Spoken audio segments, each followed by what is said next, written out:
Welcome to Chandru maths. So TNUSRB sub inspector எக்ஸாமுக்கான psychology சீரிஸோட 23வது பார்ட் தான் நம்ம வந்து பார்க்க போகிறோம். இன்றைக்கி நம்ம பார்க்க போகிற டாபிக் வந்து பார்த்திங்கன்னா ரேஷியோ. ஸோ ரேஷியோக்குள்ளே தான் ஏஜஸ் அப்படிங்கக்கூடிய டாப்பிக்கும் வரும். அதாவது ஏஜஸ்ன்னு தனியான ஒரு டாபிக் கிடையாது. ஓகே, அது ரேஷியோ ஆவரேஜ் ரெண்டும் சேர்ந்து வரும்.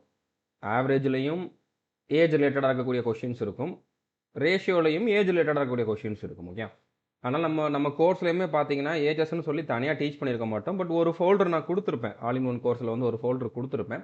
பட் அதிலே நான் சொல்லியிருப்பேன், தனி ஃபோல்டர் தனி டாப்பிக்லாம் இது கிடையாது. இருந்தாலும் ஒரு சிலர் கேட்டனால நான் கொடுத்துருக்கேன் அப்படின்ட்டு. ஓகே, ஸோ இந்த வீடியோவில் நம்ம ரேஷியோ ஏஜஸ் மட்டும் இல்லை, இன்னும் ஒரு சில பசில் டைப் கொஷின்ஸுமே இருக்குது.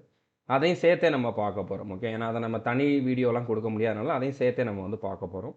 ஸோ இந்த வீடியோவில் நம்ம வந்து ஒரு 11 கொஷின் பார்க்க போகிறோம். இந்த 11 கொஷினுமே 2010லேருந்து 23 வரைக்கும் எஸ்ஐ எக்ஸாமில் கேட்டிருந்த மேத்ஸ் கொஷின்ஸா. ஓகே, ஸோ நான் இது வரைக்கும் கொடுத்துருந்த 22 வீடியோஸ் நீங்கள் பார்க்கல அப்படின்னா பார்த்துக்கோங்க. டிஎன்யூஎஸ்ஆர்பி எஸ்ஐ சைக்காலஜி பிஒய்க்யூஸ் அப்படிங்கக்கூடிய இந்த ஃபோல்டரில் அந்த வீடியோஸ் எல்லாமே அவைலபிளாக இருக்குது. ரீசனிங் ஃபுல்லாக கம்ப்ளீட் பண்ணிட்டோம். மேத்ஸ்லேயுமே வந்து பார்த்திங்கன்னா நம்ம ஆல்ரெடி ஒரு 5 வீடியோ கொடுத்துட்டு இது 6வது வீடியோ. ஓகே, ஸோ நம்ம ஸ்டார்ட் பண்ணலாம். டிஸ்கிரிப்ஷனில் இந்த பிளேலிஸ்ட்டுக்கான லிங்க் வந்து நான் ப்ரொவைட் பண்ணியிருக்கேன். ஓகே, இப்போ ஃபஸ்ட்டு கொஷின் பாருங்கள்.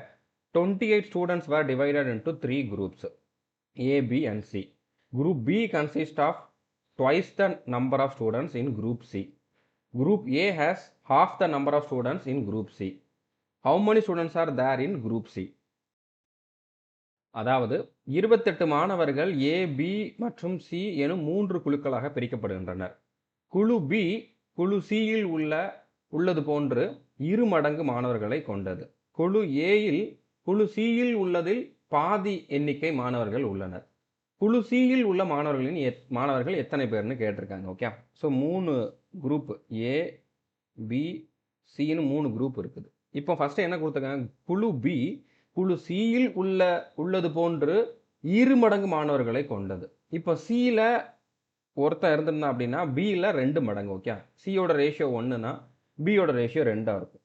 ஓகே, அதாவது Bயில் Cயில் இருந்ததை போன்று 2 மடங்கு, இங்கே 1னா இங்கே 2. ஓகே, அப்போ 2:1 அப்படிங்கக்கூடிய ரேஷியோவில் இது இருந்திருக்கும். ஓகேவா, அடுத்து குழு Aயில் Cயில் உள்ளதில் பாதி எண்ணிக்கை மாணவர்கள் உள்ளனர். இப்போ Cயில் எத்தனை 1, அதில் பாதி தான் Aல இருக்குது. அப்போ பாதினா 1/2ஆக இருந்திருக்கும். ஓகே, இந்த மாதிரி தான் ரேஷியோ இருக்குது. A:B:C வந்து இந்த மாதிரி தான் இருக்குது. இப்போ பாதின்னு வச்சுக்கிட்டு இருந்தோம்னா நம்மளுக்கு வந்து கால்குலேஷன் பண்ணுறது கொஞ்சம் கஷ்டம். ஆனால் நான் என்ன பண்ணிடுறேன், 3 இதுலேயுமே இன்ட்டு 2 பண்ணிடுறேன். இங்கே இன்ட்டு 2, இங்கே இன்ட்டு 2, இங்கே இன்ட்டு 2. ஸோ இப்போ இந்த 2ம் 2ம் கேன்சல் ஆகி இங்கே 1 தான் இருக்கும். இங்கே 2 4 ஆயிரும், இங்கே 1 2 ஆயிரும். ஸோ இதுதான் கரெக்டான ரேஷியோ. ஓகே, 1:4:2 அப்படிங்கக்கூடிய ரேஷியோவில் தான் இந்த 28 ஸ்டூடெண்ட்டையும் பிரிச்சிருப்பாங்க. ஓகே, இப்போ டோட்டலாக 28, குரூப் Cயில் எத்தனைன்னு கேட்டிருக்காங்க. இப்போ டோட்டல் ரேஷியோனா இந்த 3ஐயும் நம்ம கூட்டணும். 3ஐயும் கூட்டினோம்னா 4 2 6 1 7. Okay, total 7. இந்த 7ஓட ஆக்சுவல் வேல்யூ தான் இந்த 28. ஓகே, நம்ம ரேஷியோவாக கூட்டணும் அப்படின்னா 7, ஆனால் அதோட ஆக்சுவல் வேல்யூ கூட்டினோம்னா அது 28. ஓகே, ஸோ 7 எப்படி 28 ஆகும், 4ஆல் மல்டிபிள் பண்ணால் 28 ஆகும். நம்மகிட்ட C குரூப்பில் இருக்கவங்கள தான் கேட்டிருக்காங்க. C குரூப்பில் 2 பேர் தான் இருக்காங்க, 2 ரேஷியோ தான் இருக்குது. ஓகே, அப்போ அந்த 2 ரேஷியோட வேல்யூ என்னவா இருக்கும், 7 ரேஷியோவோட வேல்யூ 28னா 2 ரேஷியோட வேல்யூனா இங்கே 4ஆல் பெருக்கணும்னா இங்கே 4ஆல் தான் பெருக்கணும். இருனா இங்கே 8 அப்படிங்கிறது தான் ஆன்சர். ஓகே, இல்லைன்னா நம்ம எப்பவும் பண்ணுற மாதிரி பண்ணலாம். 7க்கு 28 கொடுத்துருக்காங்க, 2க்கு என்ன அப்படிங்கிறத கண்டுபிடிக்கணும். என்ன கொடுத்துருக்காங்க 28, அது எதுக்கு கொடுத்துருக்காங்க 7க்கு, நம்ம எதுக்கு கண்டுபிடிக்கணும் 2க்கு. இப்படி போட்டாலும் இங்கே 4 வந்திருக்கும், 4 2 8 வந்திருக்கும். ரெண்டுமே ஒரே மெத்தட் தான். ஓகே, ஸோ உங்களுக்கு எப்படி புரிஞ்சிருக்கோ அந்த மாதிரி ஃபாலோ பண்ணிக்குவாங்க. சிம்பிளான கொஷின் தான் இது. அடுத்த கொஷின் பாருங்கள். A group of 1200 persons consisting of captains and soldiers are traveling in a train. For every 15 soldiers there is one captain. The number of captains in the group is. அதாவது போர் வீரர்களும் அவர்களது தலைவர்களும் அடங்கிய 1200 பேர்கள் புகைவண்டியில் பிரயாணம் செய்து கொண்டுள்ளனர். ஒவ்வொரு 15 போர் வீரருக்கும் ஒரு தலைவர் உள்ளார். அந்த குழுவில் தலைவர்களின் எண்ணிக்கை வந்து கேட்டிருக்காங்க. ஓகே, இப்போ கேப்டன் இஸ் டு சோல்ஜர் எந்த மாதிரி இருந்திருக்கு, ஒவ்வொரு 15 சோல்ஜருக்குமே ஒரு கேப்டன் இருக்கான். ஓகே, அப்போ கேப்டன் சோல்ஜரோட ரேஷியோ இந்த மாதிரி தான் இருந்திருக்கும், 15 சோல்ஜருக்கு ஒரு கேப்டன் அப்படிங்கிற மாதிரி. ஓகே, இப்போ மொத்தம் இதோட கவுண்ட் வந்து எத்தனை? இது நம்ம இப்போ ரேஷியோவில் வச்சுருக்கோம். இது நம்ம இப்போ ரேஷியோவில் வச்சுருக்கோம். ஆக்சுவல் வேல்யூ இதுவாக இருக்காது. 15 சோல்ஜர் தான் இருக்காங்க, ஒரு கேப்டன் தான் இருக்காங்கன்னு சொன்னால் இங்கே 1200 வர்றதுக்கு வாய்ப்பு இல்லை. ஓகே, இது ரேஷியோ. ஓகே, இந்த ரேஷியோவோட சம் வந்து எத்தனை? கூடுதல் வந்து எத்தனை? 16. ரேஷியோவில் பார்த்தா 16, ஆனால் அதோட ஆக்சுவல் வேல்யூ 1200. ஓகே, ஸோ 16ஓட ஆக்சுவல் வேல்யூ 1200. நம்மளுக்கு என்ன தெரியணும்? கேப்டன் எத்தனைங்கிறது தெரியணும். கேப்டனோட ரேஷியோ வந்து எத்தனை? 1. 1ஓட ஆக்சுவல் வேல்யூ நம்ம கண்டுபிடிக்கணும். ஓகே, 16 ரேஷியோவோட வேல்யூ 1200னா ஒரு ரேஷியோவோட வேல்யூ தான் கேட்டிருக்காங்க. ஸோ என்ன கொடுத்துருக்காங்க? 1200 கொடுத்துருக்காங்க. அது எதுக்கு? 16க்கு. நம்ம எது கண்டுபிடிக்கணும்? 1க்கு. ஓகே, இதை நீங்கள் வந்து டைரெக்டாக 16ஆல் கேன்சல் பண்ண முடிஞ்சால் பண்ணுங்கள், இல்லைன்னா 4ஆல் பண்ணுங்கள். ஓகே, 4ஆல் பண்ணால் நாங்கள் 16, இங்கே முன்னாங்க 12, அடுத்து 2 0. மறுபடியும் 4ஆல் பண்ணுங்க. 7 நாங்க 28, மிச்சம் 2 இருந்திருக்கும் 20. ஓகே, 5 நாங்க 20 இன்ட்டு 1 போட்டோம் அப்படின்னா 75. ஸோ மொத்தமாக 75 கேப்டன் இருந்திருப்பாங்க. ஓகே, ஸோ புரிஞ்சுட்டுன்னு நினைக்கிறேன். இங்கே ரேஷியோ தான் கொடுத்துருக்காங்க. அந்த ரேஷியோ வச்சு நம்ம ரேஷியோவோட சம்மு பார்த்தோம், அதை ஆக்சுவல் வேல்யூக்கு ஈக்குவேட் பண்ணோம். இந்த ரேஷியோவுக்கு ஆக்சுவல் வேல்யூ என்ன அப்படிங்கிறத கண்டுபிடிச்சோம். அவ்வளோதான், சிம்பிளான கொஷின் தான் இதுவுமே. அடுத்த கொஷின் பாருங்கள். Construct algebraic equation for the following verbal statement. Ravi's father age is 5 years more than 4 times of Ravi's age. His father age is 33. Okay. பின்வரும் வாய்மொழி கூற்றுக்கு பொருத்தமான இயற்கணித சமன்பாடு உருவாக்குகன்னு கேட்டிருக்காங்க. ரவியின் அப்பாவின் வயது ரவியின் வயதின் 4 மடங்குடன் 5ஐ கூட்ட கிடைப்பது ஆகும். ரவியின் அப்பாவின் வயது 33. ஓகே, 2 பேர் இருக்காங்க. ஒன்று ரவி, இன்னொன்று ரவியோட ஃபாதர். ஓகே, ரவியோட ஃபாதர். இப்போ அப்பாவோட வயது 33ன்னு கொடுத்துட்டாங்க. அப்பாவோட வயது 33ன்னு கொடுத்துட்டாங்க. இந்த கொடுத்துருக்கிற சென்டென்ஸை இந்த மாதிரி ஈக்குவேஷனாக எழுத சொல்லியிருக்காங்க. நீங்கள் எல்லா ஈக்குவேஷன்லையும் பார்த்தீங்கன்னா எக்ஸ்ன்னு சொல்லி ஒரு வேரியபிள் இருக்குது. ஓகே, ஸோ அப்போ எக்ஸ் வந்து என்னவா இருக்கும்? எக்ஸுங்கிறது ரவியோட ஏஜாக தான் இருக்கும். ஏன்னா ஃபாதரோட ஏஜ் 33ன்னு கொடுத்ததுக்கப்புறம் அதை எக்ஸ்ன்னு நம்ம எடுக்க வேண்டிய அவசியம் கிடையாது. அப்போ ரவியோட ஏஜை எக்ஸ்ன்னு எடுத்திருக்காங்க. ஓகே, இப்போ கொடுத்துருக்கக்கூடிய சென்டென்ஸை நீங்களே வந்து ஒரு ஈக்குவேஷன் மாதிரி மாற்றுங்க. ரவியின் அப்பாவின் வயது ரவியின் வயதின் 4 மடங்குடன் 5ஐ கூட்ட கிடைப்பது. ஓகே, இப்போ ரவியின் அப்பாவின் வயது வந்து எத்தனை? 33. அது எதை கூட்ட கிடைப்பது? ரவியோட வயது. ரவியோட வயது வந்து எத்தனை? ரவியோட வயது எக்ஸ். ரவியோட வயதோட 4 மடங்கு அப்படின்னா 4x. அதோட 5 கூட்டினா கிடைப்பது. ஓகே, அப்போ 4x + 5 = 33. 4x + 5 = 33ன்னு ஒரு ஆப்ஷன் இருக்குது. அதுதான் ஆன்சர். ஓகே, இதுவுமே சிம்பிள் தான், இதெல்லாம் கஷ்டமே கிடையாது. ரொம்ப ரொம்ப சிம்பிளான கொஷின் தான். ஓகே, இங்கே எக்ஸ்ன்னு எடுத்திருக்காங்கன்னா ரவியோட வயசுக்கு தான் எக்ஸ்ன்னு எடுத்திருப்பாங்க. அதை நீங்கள் கெஸ் பண்ணிட்டாலே ஆன்சர் ஆட்டோமேட்டிக்காக வந்திருக்கும். ஓகே, ஸோ புரிஞ்சுட்டுன்னு நினைக்கிறேன். அடுத்த கொஷின் பாருங்கள். இது வந்து மேத்ஸை ஃபாலோயிங் மாதிரி கொடுத்துருக்காங்க. கண்டிப்பாக இது நிறைய பேருக்கு தெரிஞ்சிருக்காது. கோஎஃபிஷியன்ட் ஆஃப் ரேஞ்சுனா என்ன, கோஎஃபிஷியன்ட் ஆஃப் வேரியேஷன்னா என்னன்னு நிறைய பேருக்கு தெரிஞ்சிருக்காது. பட் அது தெரியலாட்டியும் இந்த கொஷினுக்கு நீங்கள் ஆன்சர் பண்ணிடலாம். ஓகே, ஸோ இதை நீங்கள் மேட்ச் பண்ணணும். இப்போ இது எல்லாருக்குமே தெரிஞ்சிருக்கும் தானே. 32:24னா இதை நீங்கள் கேன்சல் பண்ணிங்கன்னா 8ஆல் கேன்சல் பண்ணிங்கன்னா 4 8 32, 3 8 24. அப்போ 4:3. 4:3 எங்கே இருக்குது? இங்கே இருக்குது. ஓகே, அப்போ 3வது ஆப்ஷனுக்கு இந்த 1வது ஆப்ஷன் தான் மேட்ச் ஆகும். ஓகே, இந்த 3வது இருக்கக்கூடியதுக்கு இதுதான் மேட்ச் ஆகும். அப்போ இந்த இடத்துல வந்து 3வது இடத்துல 1 வந்திருக்கணும். ஓகே, 3வது இடத்துல இங்கே 2 வந்திருக்கு, இது ஆன்சர் கிடையாது. 4 ஆன்சர் கிடையாது. 1 வந்திருக்கு, இது ஆன்சராக இருக்கலாம். இங்கே 3 வந்திருக்கு, இது ஆன்சர் கிடையாது. இதுதான் ஆன்சர். இவ்வளோ பண்ணாலே போதும், இதுதான் ஆன்சர். ஓகே, ஸோ புரிஞ்சுருக்குன்னு நினைக்கிறேன். அடுத்து 3 மீட்டருக்கும் 200 சென்டிமீட்டருக்கும் உள்ள விகிதம். 1 மீட்டருக்கு எத்தனை சென்டிமீட்டர்? 100 சென்டிமீட்டர். அப்போ 3 மீட்டர்னா 300 சென்டிமீட்டரு, இங்கே 200 சென்டிமீட்டர். ஏன்னா ரெண்டோட யூனிட்டும் சேமாக இருக்கணும். ஓகே, இப்போ இதோட ரேஷியோ பார்த்தோம் அப்படின்னா உள்ள விகிதம் தான் கேட்டிருக்காங்க, ரேஷியோ தான் கேட்டிருக்காங்க. 3:2. அப்போ 4க்கு வந்து 2. ஸோ 4க்கு 2 தான் வந்திருக்கு. ஓகே, மற்ற 2 நம்மளுக்கு தெரியலாட்டியுமே இங்கே வந்து நம்மளுக்கு ஆன்சர் வந்துருச்சு. ஓகே, இப்போ இது ரெண்டும் என்னங்கிறத நான் சொல்கிறேன். ஓகே, இப்போ கோஎஃபிஷியன்ட் ஆஃப் ரேஞ்ச் அப்படிங்கிறது வந்து 4வது ஆப்ஷன். ஆன்சர்லேயும் அப்படி தான் கொடுத்துருக்காங்க. ஸோ இதுக்கு என்ன அர்த்தம்னா எல்லுங்கிறது லார்ஜஸ்ட் வேல்யூ, எஸ்ங்கிறது ஸ்மாலஸ்ட் வேல்யூ.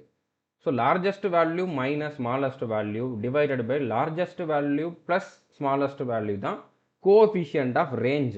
இது வந்து ஆக்சுவலாக ரேஷியோ டாபிக் கிடையாது, ஸ்டாட்டிஸ்டிக்ஸ் டாபிக். ஓகே, இந்த ரெண்டும் ரேஷியோ, இந்த ரெண்டும் ஸ்டாட்டிஸ்டிக்ஸ் டாப்பிக்கில் இருந்து கொடுத்துருக்காங்க. ஓகே, பட் இருந்தாலும் நம்மளுக்கு ரேஷியோ வச்ச ஆன்சர் வந்துருச்சு, கரெக்டான ஆன்சர் கண்டுபிடிச்சிட்டோம். பட் இதை தெரிஞ்சு வச்சுக்கோங்க. ஓகே, இப்போ ஃபார் எக்ஸாம்பிள் நிறையா நம்பர் இருக்குதுன்னு வச்சுக்கோங்களேன். இப்போ வந்து நான் எழுதிக்கிறேன். அதாவது 13, 7, 26, அடுத்ததாக 15, 19, 32, 12, 14, 5, அடுத்ததாக 34, 27, 45, 38, இந்த மாதிரி நிறையா நம்பர் இருக்குது. ஓகே, இப்போ இதில் இது வந்து நம்பர் ஆஃப் அப்சர்வேஷன். ஓகே, நிறைய அப்சர்வேஷன் இருக்குது. இதில் லார்ஜஸ்ட் நம்பர் என்ன? லார்ஜஸ்ட் நம்பர் நீங்கள் ஒன்று ஒன்றா பார்த்துட்டு வாங்க. இப்போதைக்கு 26 லார்ஜஸ்ட், அதை விட பெருசு 32 லார்ஜஸ்ட், அதை விட பெருசு 34, அதை விட பெருசு 45 இருக்குது. ஓகே, ஸோ லார்ஜஸ்ட் நம்பர் வந்து என்னது? 45. ஓகே, அதே மாதிரி ஸ்மாலஸ்ட் நம்பர் வந்து என்ன? இப்போதைக்கு 7. ஓகே, அப்படியே வாங்க. ஓகே, 7 விட சிறுசு எதுவும் இருக்கான்ட்டு பாருங்கள். இங்கே 5 இருக்குது. ஓகே, 5. அப்போ 5 விட சிறுசு எதுவுமே கிடையாது. So smallest number 5. Okay, largest number 45, smallest number 5. இப்போ இதில் இப்போதைக்கு கோஎஃபிஷியன்ட் ஆஃப் ரேஞ்சு கொடுத்துருக்காங்க. பட் இன்னும் என்னெல்லாம் கேட்கலாமோ அதெல்லாம் நான் சொல்லிடுறேன், நீங்கள் நோட் பண்ணி வச்சுக்கோங்க. ஓகே, இப்போ இதில் ரேஞ்சுன்னு கேட்பாங்க. ஓகே, ரேஞ்சு கேட்கலாம். ரேஞ்சோட ஃபார்முலா வந்து என்னென்னா லார்ஜஸ்ட் மைனஸ் ஸ்மாலஸ்ட். இப்போ லார்ஜஸ்ட் 45, ஸ்மாலஸ்ட் 5. 45ல் 5 போச்சுன்னா 40. 40 தான் ஆன்சர். ஓகே, ரேஞ்சுனா எதுலேருந்து எது வரைக்கும் இருக்குது, நடுவில் எவ்வளோ நம்பர் இருக்குது அப்படிங்கிற நீங்கள் ஞாபகம் வச்சுக்கலாம். ஓகே, 45லேருந்து 5 கழிங்க. ஓகே, ஸோ பெரிய நம்பர்லேருந்து சின்ன நம்பரை கழிச்சிங்கன்னா ரேஞ்சு கிடச்சிரும். ஓகே, அடுத்து இதுலேயே வந்து பார்த்தீங்கன்னா மிட் ரேஞ்சுன்னு இன்னொன்று கேட்கலாம். இந்த ரேஞ்சுன்னு ஒன்று கேட்டிருக்கனால நான் வந்து இதுவும் கேட்கலாம் அப்படிங்கிறனால சொல்கிறேன். ஓகே, மிட் ரேஞ்சுனா என்னென்னா, மிட் ரேஞ்சுனா லார்ஜஸ்ட்டையும் ஸ்மாலஸ்ட்டையும் கூட்டி அதோட ஆவரேஜ் எடுக்கணும். ஓகே, லார்ஜஸ்ட்டு ஸ்மாலஸ்ட்டுக்கான ஆவரேஜ், அது largest plus smallest divided by 2. So ரெண்டையும் கூட்டினா 45 + 5 வந்து எத்தனை? 50.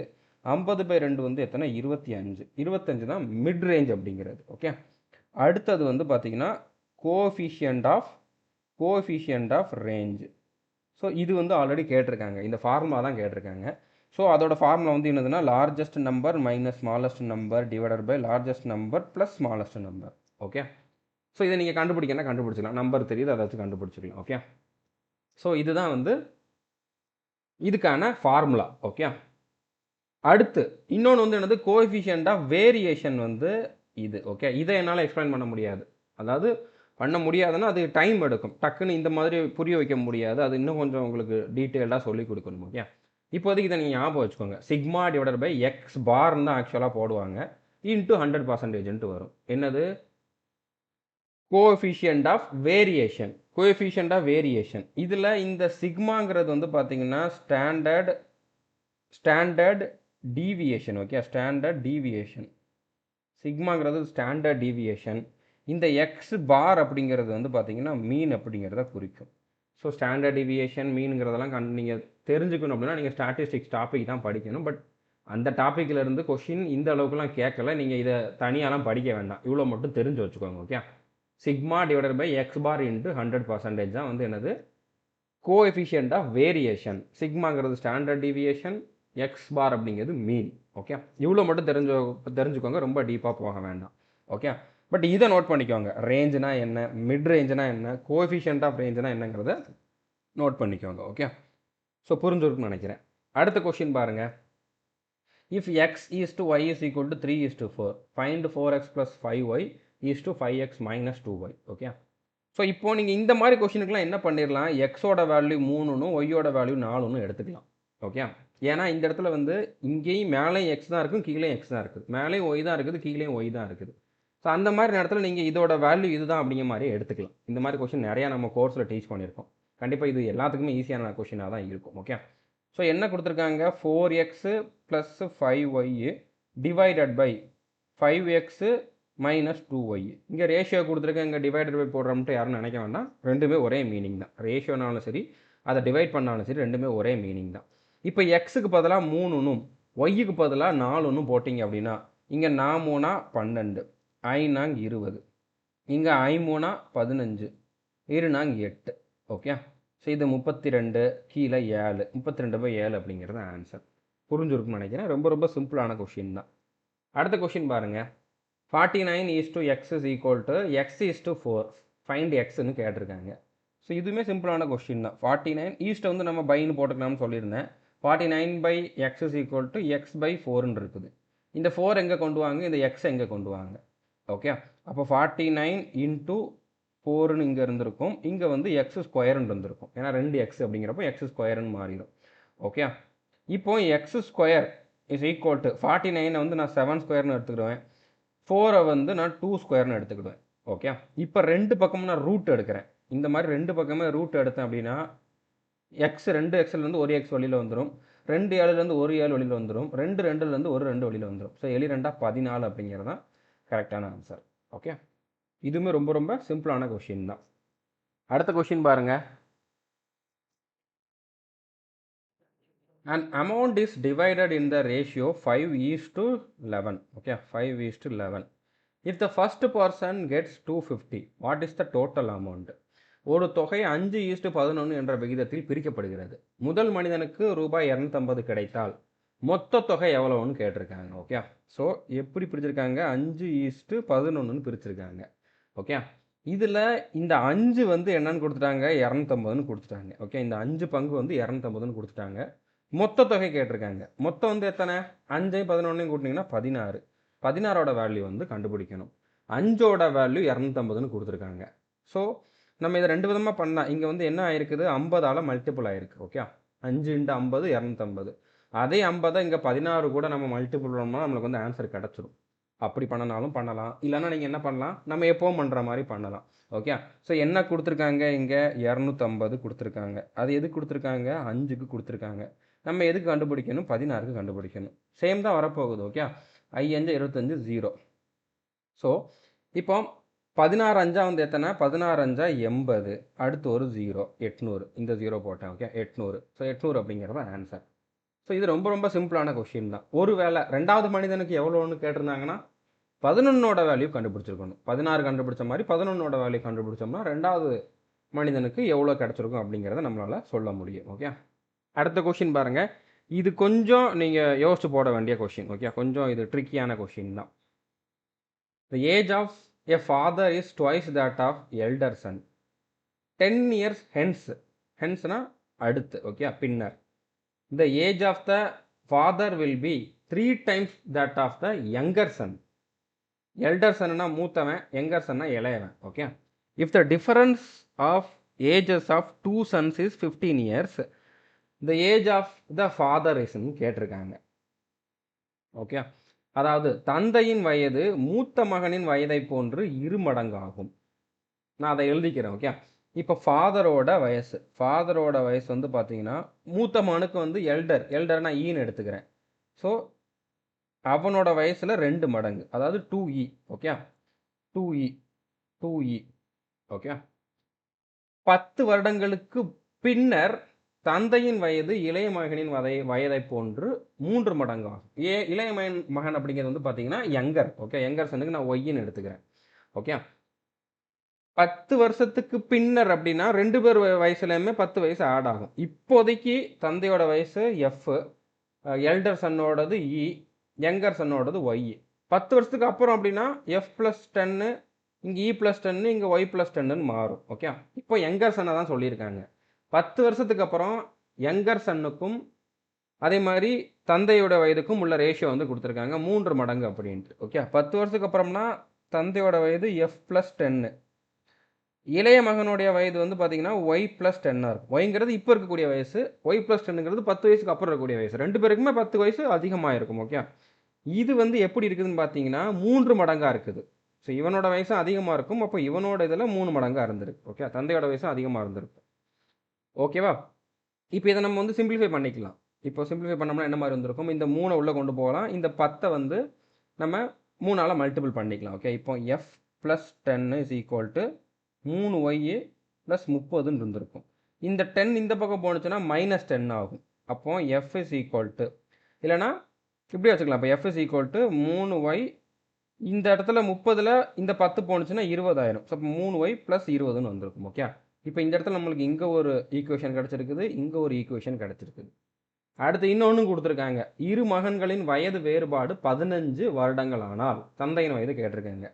இப்போ 2 பேரோட வேறுபாடுனா எல்டர் தான் மூத்தவன். ஓகே, மூத்தவனுக்கும் இளையவனுக்கும் யங்கருக்கும் உள்ள வித்தியாசம் வந்து பார்த்தீங்கன்னா 15. ஓகே, இது 3வது சமன்பாடு.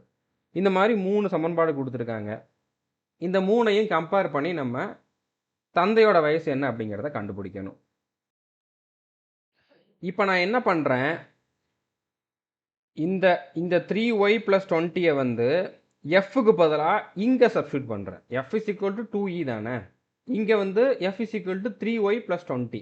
இந்த ரெண்டையும் நான் கம்பேர் பண்ணேன் அப்படின்னா, இந்த ரெண்டையும் நான் கம்பேர் பண்ணோம்னா எஃப்க்கு பதிலாக நான் வந்து என்ன பண்ணலாம், 3y + 20 போடலாம். ஓகே, ஈக்குவல் டு 2eன்னு இருந்திருக்கும். அப்போது 2eயோட வேல்யூ 3y + 20ன்னு இருக்குது. ஓகே, அடுத்து நான் என்ன பண்ணுறேன், இந்த இடத்துல ஈயோட வேல்யூ எந்த மாதிரி இருந்திருக்கும், ஈயோட வேல்யூ வந்து இந்த ஒய் இந்த இடத்துல ப்ளஸ் ஒய்யாக இருக்குது, இங்கே மைனஸ் ஒய்யாக இருக்குது, இங்கே ப்ளஸ் ஒய்யாக மாறிடும், ஒய் + 15 மாறிடும். ஓகே, இதோட நான் வந்து 2 மல்டிபிள் பண்ணுறேன். அப்போ 2eயோட வேல்யூ வந்து 2y + இங்கே 2ஆல் மல்டிபிள் பண்ணோம்னா இங்கே 30ன்னு மாறும். ஓகே, ஸோ இதுவும் 2e தான், இதுவும் 2e தான். ரெண்டையும் கம்பேர் பண்ணோம்னா என்னால் வந்து ஆன்சர் கண்டுபிடிக்க முடியும் தானே. இது வந்து என்ன, இது வந்து 2e = 3y + 20. இது வந்து என்ன, 2e = 2y + 30. ஓகே, இப்போ நான் என்ன பண்ணுறேன், இதுலேருந்து இதை கழிச்சிடுறேன். அப்படின்னா என்ன மாதிரி ஆயிரும், 2eயும் கேன்சல் ஆயிரும், இங்கே 0ன்னு வந்துடும். இங்கே 3yயில் 2y போணுச்சுன்னா மிச்சம் 1y இருக்கும். இங்கே 20ல் 30 போணுச்சுன்னா -10 இருக்கும். ஏன்னா இந்த இடத்துல நம்ம கழிக்கிறப்போ இது மைனஸ் ஆகும், இது மைனஸ் ஆகும், இதுவும் மைனஸ் ஆகும். ஓகே, அப்போ 20ல் -30னா -10. அப்போ y - 10 = 0. இதிலிருந்து ஒய்யோட வேல்யூ இந்த -10 இங்கே போனுச்சுன்னா ப்ளஸ் ஆயிரும். அப்போது யங்கர் சன்னோடைய ஏஜ் வந்து பார்த்தீங்கன்னா 10. ஓகே, யங்கர் சன்னோட ஏஜ் வந்து 10. நம்மளுக்கு ஃபாதரோட ஏஜ் தான் தெரியணும். ஓகே, இதை வந்து நம்ம 2வது சமன்பாடில் சப்ஸ்டியூட் பண்ணோம்னா, இந்த ஒய்க்கு பதிலாக 10ன்னு போட்டோம்னா ஃபாதரோட ஏஜ் எப்படி இருந்திருக்கும், 3 × 10 + 20. ஓகே, ஸோ 30 + 20 50, 50 அப்படிங்கிறது தான் கரெக்டான ஆன்சர். ஓகே, இது கொஞ்சம் ட்ரிக்கியான கொஷின் தான், டக்குன்னுலாம் ஆன்சர் பண்ண முடியாது. 3 சமன்பாடு மாதிரி வந்திருக்கு, 3ஐயும் கம்பேர் பண்ணி நம்ம வந்து ஏஜை கண்டுபிடிக்கணும். ஓகே, ஸோ புரிஞ்சிருக்குன்னு நினைக்கிறேன். அடுத்த கொஷின் பாருங்கள், இது வந்து பசில் டைப்பில் உள்ள ஒரு கொஷின். ஓகே, ரேஷியோன்னு கூட நம்ம எடுக்க வேணா, பசில் டைப்பில் இருக்கக்கூடிய ஒரு கொஷின், சிம்பிளான கொஷின் தான் இதுவுமே. இப்போ in a group of cows and hens the number of legs are 14 more than twice the number of heads. Okay, the number of cows isன்னு கேட்டிருக்காங்க. மாடுகள் கோழிகள் அடங்கிய கூட்டத்தில் கால்களின் எண்ணிக்கை 2 மடங்கு தலைகளின் எண்ணிக்கையை விட 14 அதிகமாகும். அப்படியெனில் மாடுகளின் எண்ணிக்கை என்னன்னு கேட்டிருக்காங்க. ஓகே, இப்போ நான் எப்படி எடுத்துக்கிறேன், இந்த இடத்துல வந்து நம்பர் ஆஃப் கவுஸ் அதாவது மாடுகளின் எண்ணிக்கை வந்து நான் எக்ஸ்ன்னு எடுத்துக்கிறேன். அதே மாதிரி நம்பர் ஆஃப் ஹென்ஸ் அதாவது கோழிகளின் எண்ணிக்கையை நான் வந்து ஒய்ன்னு எடுத்துக்கிறேன். ஓகே, மாடுகளின் எண்ணிக்கை எக்ஸு, கோழிகளின் எண்ணிக்கை ஒய். ஓகே, இப்போ ஹெட்டோட கவுண்ட். ஓகே, ஹெட் தலை எத்தனை இருக்கும், எத்தனை மாடு இருக்குதோ அத்தனை தலை தான் இருக்கும், எத்தனை கோழி இருக்குதோ அத்தனை தலை தான் இருக்கும். ஓகே, ஒரு கோழிக்கு 2 தலை இருக்கும், 3 தலை இருக்கும்லாம் சொல்ல மாட்டோம். ஸோ அப்போ எத்தனை தலை இருக்கும் மொத்தமாக வந்து பார்த்தீங்கன்னா எத்தனை மாடு இருக்குதோ அத்தனை ப்ளஸ் எத்தனை கோழி இருக்குதோ அத்தனை. ஸோ எக்ஸ் + ஒய் அப்படிங்கிறது தான் தலைகளோட எண்ணிக்கையாக இருக்கும். ஓகே, அடுத்ததாக லெக்ஸ்ன்னு எடுத்துக்கிட்டோம் அப்படின்னா மாட்டுக்கு எத்தனை கால் இருக்கும், 4 கால் இருக்கும். ஓகே, அப்போ 4x போட்டோம்னா மொத்தமாக எக்ஸுங்கிறது மாடுகளுடைய எண்ணிக்கை, இன்ட்டு 4 போட்டோம்னா மொத்தமாக மாடுகளுடைய கால்களுடைய எண்ணிக்கை. ஓகே, அதே மாதிரி கோழிக்கு 2 கால் தான் இருக்கும். ஓகே, ஒய்ங்கிறது கோழிகளுடைய எண்ணிக்கை, கோழிகளுடைய கால்களுடைய எண்ணிக்கைனா 2 ஒய். ஓகே, ஸோ இப்போ நம்பர் ஆஃப் ஹெட்ஸோட count x + y, number of லெக்ஸோட கவுண்ட்டு 4x + 2y.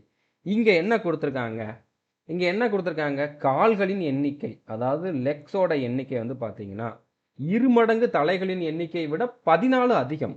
ஓகே, 2 மடங்கு தலைகளின் எண்ணிக்கையை விட 14 அதிகம். இந்த மாதிரி தான் இருந்திருக்கும். ஓகே, லெக்ஸோட கவுண்டு 2 மடங்கு ஹெட்ஸோட கவுண்டை விட 14 அதிகம். ஸோ இப்போ லெக்ஸோட கவுண்ட் வந்து நம்ம எப்படி எடுத்திருக்கோம், 4x + 2yன்னு எடுத்திருக்கோம். இஸ் ஈக்குவல் டு 2 × h ஹெட்ஸோட கவுண்டு. அப்போ 2 × x + y + 14. ஓகே, இதை சால்வ் பண்ணோம் அப்படின்னா மாடுகளின் எண்ணிக்கையை வந்து நம்மளால சொல்ல முடியும். ஓகே, எக்ஸ் வந்து நம்மளால கண்டுபிடிக்க முடியும். இடத்துல வந்து இந்த 2x 2y அப்படிங்கிற மாதிரி உள்ளே கொண்டு போயிடலாம். 2 வந்து உள்ளே கொண்டு போயிடலாம். இப்போ இங்கே என்ன மாதிரி இருந்திருக்கும், 4x + 2y is equal to 2x + 2y + 14 இருந்திருக்கும். இப்போ இங்கேயும் 2y இங்கேயும் 2y, இதுவும் ப்ளஸ் தான் இதுவும் ப்ளஸ் தான். இது இங்கே வர்றப்போ மைனஸ் ஆயிரும். அப்போ 2yயும் 2yயும் கேன்சல் ஆயிரும். இந்த 2x இங்கே வர்றப்போ இங்கே 4x, இது -2xன்னு வரும். அப்போ வெறுமனே 2x தான் மிச்சம் இருக்கும். ஓகே, அப்போ 2xோட வேல்யூ வந்து 14ன்னு இருக்கும். இந்த 2ஐயும் 14ஐயும் கேன்சல் பண்ணோம்னா 1 2 7 2 14, எக்ஸோட வேல்யூ 7. ஓகே, ஸோ என்ன பண்ணணும் நான் மறுபடியும் சொல்லிடுறேன். இப்போ நம்ம 2ஆல் மல்டிபிள் பண்ணிட்டோம். ஓகே, இப்போ இந்த 2yயை நான் இந்த பக்கம் கொண்டு வந்தோம்னா +2y வந்து -2y ஆயிரும். இங்கே ஆல்ரெடி ஒரு 2y -2y அப்படிங்கிறப்போ 2 2yயும் கேன்சல் ஆயிரும். அடுத்ததா இந்த 2xை நான் இங்கே கொண்டு வந்தோம்னா +2x வந்து இங்கே வரப்போ -2x ஆகும். ஸோ 4xலேருந்து 2x போனுச்சுன்னா மிச்சம் 2x தான் இருக்கும். இங்கே இந்த 14 இருக்குது. 2xோட வேல்யூ 14. 2 நான் கீழே கொண்டு போனோம்னா கேன்சல் ஆகி மேலே 7 வந்திருக்கும். ஸோ 7ங்கிறத answer. Okay, so number of cows தான் கேட்டிருக்காங்க, எக்ஸ் தான் கேட்டிருக்காங்க. ஆப்ஷன் பி தான் வந்து கரெக்டான ஆன்சராக இருக்கும். ஓகே, ஸோ புரிஞ்சுருக்குன்னு நினைக்கிறேன். அடுத்த கொஸ்டின் பாருங்க. Ramesh had solved 108 questions in an examination.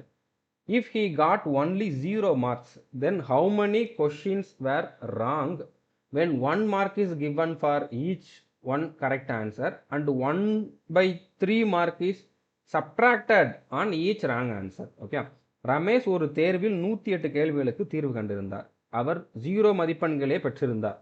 எத்தனை கேள்விகள் தவறாக இருக்கும்னு கேட்டிருக்காங்க. கொஸ்டின் இதுதான். ஓகே, ஒவ்வொரு சரியான விடைக்கும் 1 மதிப்பெண் தரப்பட்டு ஒவ்வொரு தவறான விடைக்கும் 1/3 மதிப்பெண் குறைக்கப்படுகிறது. நெகட்டிவ் மார்க் இருக்குது. ஓகே, இந்த எக்ஸாமில்.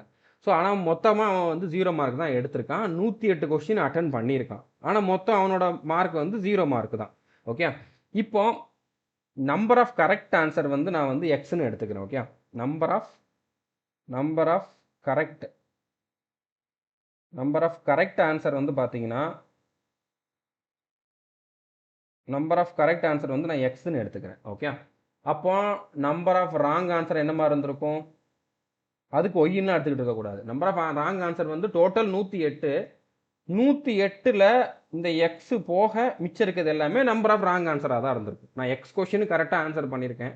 மொத்தமாக நான் வந்து 108 கொஸ்டின் அட்டன் பண்ணேன். அப்போ எத்தனை கொஸ்டின் தப்பாக ஆன்சர் பண்ணியிருப்பேன், அந்த 108ல் எக்ஸ் போக மிச்சம் இருக்கிறது தான் நான் வந்து தப்பாக ஆன்சர் பண்ணியிருப்பேன். அப்போ 108 - எக்ஸ். ஓகே, இப்போ ஒரு கொஸ்டினை கரெக்டாக அட்டன் பண்ணால் எத்தனை மார்க்கு, 1 மார்க்கு. ஓகே, அப்போ எக்ஸ் × 1 இது கரெக்டாக ஆன்சர் பண்ண மொத்த மார்க்கு. அடுத்து ஒரு கொஸ்டினை தப்பாக ஆன்சர் பண்ணால் எவ்வளோ மார்க்கு கம்மியாகும், 1/3 மார்க் வந்து கம்மியாகும். ஸோ மொத்தமாக நான் எத்தனை கொஸ்டின் தப்பாக ஆன்சர் பண்ணியிருக்கேன், 108 - எக்ஸ் கொஸ்டின் தப்பாக ஆன்சர் பண்ணியிருக்கேன். இதுக்கு எவ்வளோ மார்க்கு கம்மியாக இருக்கும், அதோட 1/3 பெருக்குனோம்னா என்ன கிடைக்குமோ அவ்வளோ கம்மியாக இருக்கும். ஓகே, ஸோ இவ்வளோ எனக்கு கரெக்டாக இருந்துச்சு. அதில் இத்தனை எனக்கு மைனஸ் ஆயிடுச்சு.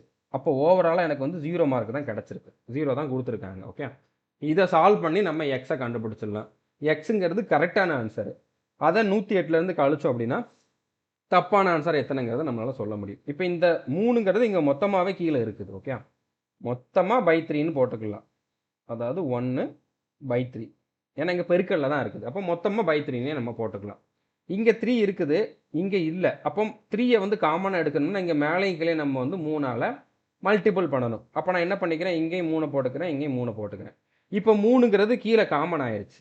ஓகே, அப்போ இந்த 3 வந்து நம்ம காமனாக கீழே எடுத்துட்டு மேலே நம்ம வந்து சால்வ் பண்ணிடலாம் டைரெக்டாக. இப்போ இந்த 3 உள்ளே கொண்டு போனோம்னா 3xன்னு வரும். இந்த 1x எக்ஸ் தான். இந்த 3ஆல் மல்டிபிள் பண்ணோம்னா 3x -108 மைனஸ் உள்ளே போகிறப்போ மைனஸில் இருக்கிறதெல்லாம் ப்ளஸ் ஆகும், ப்ளஸில் இருக்கலாம் மைனஸ் ஆகும். ஓகே, இங்கே ஆல்ரெடி மைனஸில் இருக்கிறது இந்த மைனஸோட சேர்ந்து ப்ளஸ் ஆயிரும். ஸோ +x, இங்கே 1 தான் இருக்குது. ஈக்குவல் டு இங்கே கீழே வந்து 3 இருந்திருக்கும் காமனாக. அந்த 3 நம்ம இந்த பக்கம் கொண்டு போனோம்னா 3 × 0 0 ஆயிரும். ஓகே, ஸோ புரிஞ்சுருக்குன்னு நினைக்கிறேன். இப்போ 3xம் இந்த ஒரு எக்ஸும் சேர்ந்தா என்னது 4x, ஏன்னா ப்ளஸில் தான் இருக்குது. அடுத்ததாக இந்த 108 மைனஸில் இருக்குது, இங்கே போகிறப்போ ப்ளஸில் போகும். இப்போவும் 0 கிடையாது, இது பெருக்கல்ல போகிறனால 0.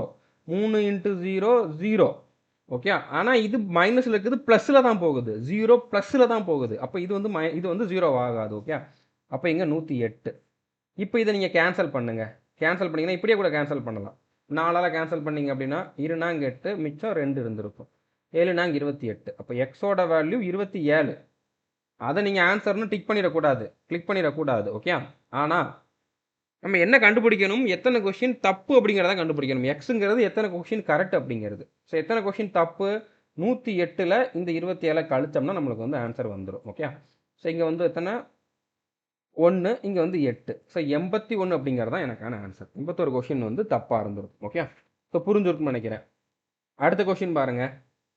Rita is twice as old as Rama. 3 years ago, she was 3 times as old as Rama. How old is Rita now-னு கேட்டிருக்காங்க. ரீதா ரமாவை போல் வயதில் 2 மடங்கு பெரியவள். அப்போ இது வந்து ரீதா, இது வந்து ரீதா, இது வந்து ரமா. ஓகே, இப்போ நார்மலாக கொடுத்துருக்கிறது இப்போ இருக்கிறது தான். ரீதா ரமாவை போல 2 மடங்கு வயதில் பெரியவள். அப்போ ரமாவுக்கு வந்து 1 வயசாக இருந்துச்சுன்னா ரீதாக்கு 2 வயசாக இருந்திருக்கும். 2:1ங்கிற ரேஷியோவில் இப்போ இருக்கிறாங்க. ஓகே, 3 வருடங்களுக்கு முன்பு அவர் ரமாவை விட 3 மடங்கு வயதில் பெரியவளாக இருந்தாள். யாரு? ரீதா தான். அப்போ ரமாவுக்கு வந்து 1 இருந்துச்சுன்னா இவளுக்கு வந்து 3 இருந்திருக்கும். இது எப்போ? 3 வருஷத்துக்கு முன்னால். ஓகே, இப்போ காமன் டிஃப்ரென்ஸ்லாம் இல்லை. இங்கே டிஃப்ரென்ஸ் 0, இங்கே டிஃப்ரென்ஸ் 1. காமன் டிஃப்ரென்ஸ் இருந்தால் சிம்பிளாக போட்டிருப்பீங்க, இல்லாட்டியும் சிம்பிளாக போடலாம். ஓகே, இது இப்போ இருக்கக்கூடிய ரேஷியோ, இது 3 வருஷத்துக்கு முன்னால். ஓகே, இது வந்து நவ், இது வந்து பார்த்தீங்கன்னா 3 years before. Okay, 3 years before.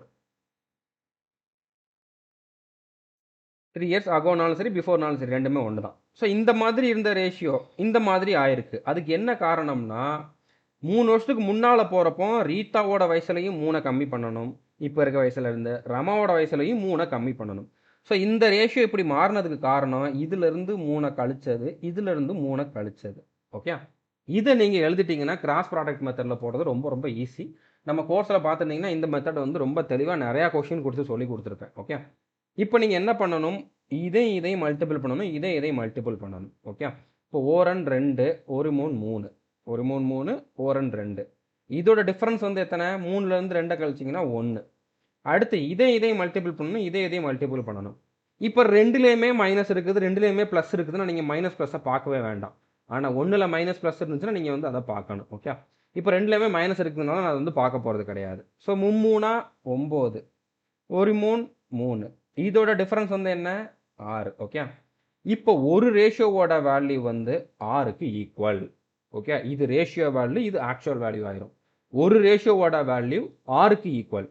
இப்போ என்ன கேட்டிருக்காங்க, தற்போது ரீட்டாவின் வயது. தற்போதுங்கிறது நவ், ரீட்டாவோட வயது 2 ரேஷியோ. 2 ரேஷியோவோட வேல்யூ தான் நம்மளுக்கு கேட்டிருக்காங்க. ஒரு ரேஷியோவோட வேல்யூ 6னா இன்ட்டு 6, அவ்வளோதான். இங்கே இன்ட்டு 6 பண்ணிங்கன்னா 12. ஸோ 12 அப்படிங்கிறது தான் கரெக்டான ஆன்சர். கண்டிப்பாக இந்த மெத்தட் உங்களுக்கு சிம்பிளாக இருக்குதுன்ட்டு தோணியிருக்கும், ஆனால் புரியாமல் இருந்திருக்கலாம்.